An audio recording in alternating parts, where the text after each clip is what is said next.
Assalamualaikum warahmatullahi wabarakatuh. Alhamdulillahirabbil alamin wassalatu wassalamu ala asrofil anbiya'i wal mursalin wa ala alihi washabihi ajmain. Amma ba'du. Anak-anakku yang berbahagia, syukur alhamdulillah pada kesempatan yang berbahagia ini Allah masih memberikan kita kesehatan, masih mempertemukan kita dengan bulan suci yang mulia agar kita dapat melakukan puasa dalam rangka mendekatkan diri kepada Allah Subhanahu wa taala. Anak-anakku sekalian yang berbahagia, di tengah kondisi puasa yang berbeda ini kita diuji Allah dengan wabah yaitu COVID-19. Namun mudah-mudahan ini semua tidak mengurangi kehikmatan kita dan kekhusyuan kita dan tentunya semangat kita dalam menjalankan ibadah puasa Ramadan ini. Anak-anakku sekalian, pada kesempatan yang berbahagia ini kita coba renungkan, atau mari kita renungkan tentang satu hal yang ibu kira tidak ada yang akan terlibat emosi ketika kita membahas tentangnya. Satu tema yang bagi saya pribadi, bagi ibu pribadi adalah tema yang sangat emosional. Mau diistilahkan judulnya apapun, apabila ada kata ayah dan ibu, itu akan langsung menyentuh sisi-sisi emosional kita. Karena tidak satupun di antara kita di muka bumi ini atau di dunia ini yang tidak mempunyai ayah dan ibu. Bahkan yang tidak mengenal ayah ibu sekalipun sejatinya Allah tidak menjadikan dia dari batu. Dia tumbuh menjadi dewasa seperti saat ini, seperti sekarang ini, bukan juga karena tumbuh otodidak sendiri. Dan kalau ada yang merasa, misalkan ada yang merasa saya tidak mengenal ibu saya tidak mengenal ayah saya, misalkan, mungkin tidak ada di sini. Kalaupun ada, ayah ibu kita adalah yang membesarkan kita, yang berkorban untuk kita. Maka ibu kira berbakti dan durhaka adalah secara pribadi tema yang paling emosional, tema yang semua kita mengalaminya, dan biasanya akan diwarnai dengan penyesalan, bukan diwarnai dengan rasa syukur. Tetapi penyesalan itu lebih besar dari rasa syukur. Alhamdulillah kita bersyukur Allah Subhanahu wa taala memberikan kita orang tua. Orang tua kita semuanya muslim, dan sebagian besar orang tua kita adalah orang tua yang bertanggung jawab, yang habis-habisan untuk anaknya, anu teu aya ge diayakeun istilahnya. Tapi ada yang lebih besar dari sekedar rasa syukur itu, yaitu penyesalan karena sampai hari ini belum menunaikan hak orang tua kita, atau adalah penyesalan kalau kenyataannya salah satu atau kedua orang tua kita telah tiada, sehingga tidak ada kesempatan lagi membalas jasa-jasa orang tua kita. Anak-anakku sekalian, renungkan sudah berapa ribu kali kita bilang tidak atau bilang kepada orang tua kita dalam setahun ini. Maka coba kalian hitung. Nah, maka sebanyak itu pula dosa-dosa kita pada orang tua. Gak usah dibilang durhaka yang besar, bilang itu termasuk durhaka.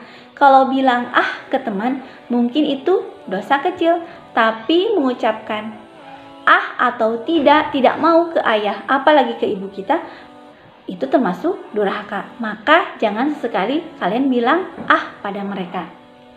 Anak-anakku sekalian, coba kita renungkan, coba kita hitung selama hidup dan sadar bahwa hidup kita bersama orang tua, tinggal di rumah orang tua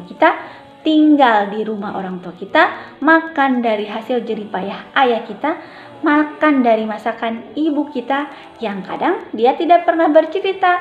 Terus misalkan dia kena minyak tanah, atau malam-malam dia bergadang, kurang tidur, subuh udah bangun lagi, karena malam-malamnya begadang merawat adik kita. Bahkan dia tidak pernah mengeluh sama sekali di hadapan kita. Bahkan dia tidak pernah mengeluh ketika kita menyakiti perasaannya. Seperti itulah orang tua kita.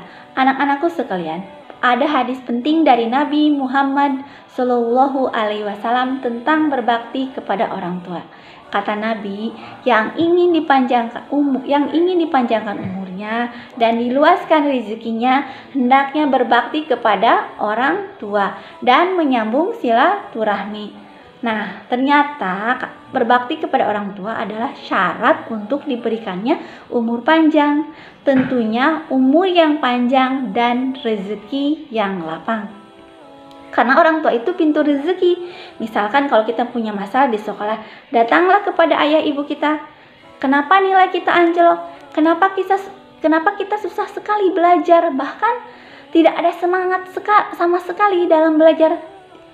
Maka kalian datanglah kepada orang tua kita, karena di sanalah Allah titipkan kebahagiaan kita di dunia dan di akhirat. Apapun masalahnya, datanglah kepada orang tua kita. Sebelum kita evaluasi hal-hal lain, yang pertama yang harus dievaluasi adalah hubungan kita dengan kedua orang tua kita.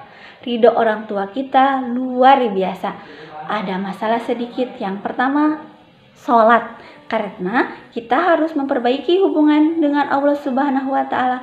Yang kedua, bicaralah kepada orang tua kita. Bagi kita yang masih mempunyai orang tua, jangan berpikir kita akan menemaninya dalam waktu yang lama. Kita tidak tahu usia kita atau usia orang tua kita. Selagi ada kesempatan, raihlah pintu surga kita, karena ketika mereka sudah kembali kepada Allah Subhanahu wa Ta'ala atau mereka sudah meninggal, berarti pintu surga itu telah ditutup dari pintu kedua orang tua kita. Nah, seperti itu anak-anakku sekalian. Sekarang juga, hari ini juga, sebaiknya kalian semua temui orang tua kita. Mohon ampunan di hadapan orang tua kita. Pastinya banyak sekali kesalahan-kesalahan yang pernah kita buat, dan tentunya selalu doakan orang tua kita setiap saat. Jadi jangan lupa selalu doakan orang tua kita. Nah, baiklah, kita tutup kultum hari ini dengan doa untuk kedua orang tua kita. Bismillahirrohmanirrohim. Allahumma gfirli wali walidayya warhamhuma kama robayani sogiro. Ya Allah, ampunilah kedua orang tua kami dan sayangilah mereka seperti mereka menyayangi aku sewaktu kecil. Mudah-mudahan kultum yang singkat ini bisa menginspirasi kita semua untuk lebih mencintai dan menyayangi kedua orang tua kita. Demikian kiranya yang Ibu sampaikan pada kesempatan yang berbahagia ini. Terima kasih atas perhatiannya. Mohon maaf jika ada salah kata. Sekali lagi untuk kalian semua, selamat menunaikan ibadah puasa. Jangan lupa tugas-tugas dari sekolah selalu dikerjakan, dan untuk yang selalu semangat mengumpulkan tugasnya atau mengerjakan tugasnya, Ibu bangga sekali pada kalian. Yang masih belum mengerjakan tugasnya, ayo semangat, dan mudah-mudahan segala kegiatan di bulan Ramadan ini dilancarkan. Amin ya robbal alamin. Assalamualaikum warahmatullahi wabarakatuh.